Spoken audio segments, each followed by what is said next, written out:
All right, everyone, buckle up. We're diving headfirst into a whole bunch of news today. Yeah. Global stuff, U.S. stuff, even a little sprinkle of good news to keep things balanced. Got to have that balance, right? Exactly. So think of this as your news cheat sheet. We're scanning those headlines, reading a few in-depth pieces, and pulling out the good stuff also you don't have to. We're all about giving you the bigger picture, the why behind the what. The kind of stuff that makes you think, I didn't realize that was connected. Okay, so let's hit them with it. First up, the U.S. accidentally sent Taiwan a shipment of expired military equipment. Expired. Yeah, like past its prime. And get this, it was shipped on water-damaged pallets, not exactly sending the right message, are we? Yikes. Talk about awkward. Right.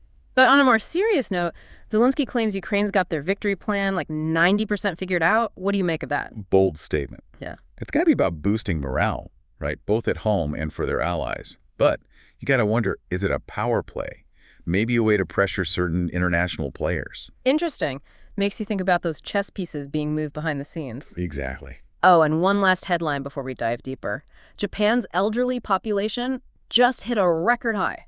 See, that one might seem kind of, less traumatic than, say, expired weapons. But trust me, it's huge.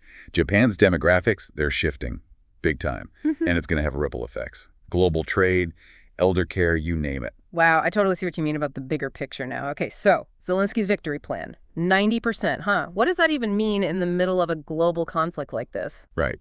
It's a bit of a head-scratcher. On one hand, it's got to be a confidence booster, right? For Ukraine, for their allies. But on the other, it kind of makes you wonder, what's the strategy there? Is it a true declaration or, like we said, a way to maybe pressure, maybe even warn some of the other global players? Especially considering what you said about those expired weapons. Exactly. Are those things connected? Who knows, but it makes you think. For sure. Okay, shifting gears here a little bit, let's talk U.S. politics. We've got two headlines about Kamala Harris that are, well, a little contradictory. Oh, so? Well, in one breath, she's confidently stating she's a good marksman. Oh. And then, boom, a sheriff in Ohio, he's requesting the addresses of her supporters, even going so far as calling them human locusts. Wow. That's something. It is. What do you make of that? Well, it's like looking at two sides of the same coin, isn't it? Mm-hmm. Harris's comment, whether intentional or not, it taps into this whole debate we have here in the U.S., power, identity, who gets to hold the weapon, so to speak. And the sheriff. Sadly, that kind of rhetoric, it's not new. It's a symptom of this polarization we're seeing in American politics, this us versus them mentality. To do a lot. It is. And it makes you think, how do these seemingly different things, Harris's comment and then this sheriff's words, how do they reflect the bigger challenges facing us right now? It can be a bit overwhelming, honestly. All this news, all the time. Absolutely. Which is why we got to end on a high note, right? Speaking of which, it's time for our good news segment. Because even with all the chaos, there's still good happening in the world. Right. This week's good news is a good reminder that, even when things seem bleak, there are reasons to smile. Couldn't agree more. And, I think it speaks to something really important.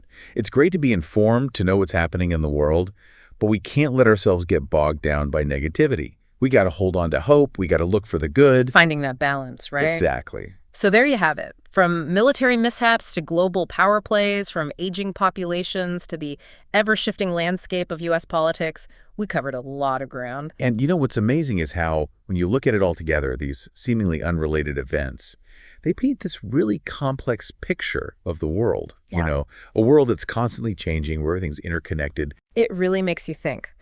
So as you continue to explore these topics, as you read more, listen more, ask yourself this: what are the stories behind the stories? What are the things we might be missing? It's about going beyond the surface. Right. Thinking critically, asking those tough questions. That's how we learn and grow. Couldn't have said it better myself.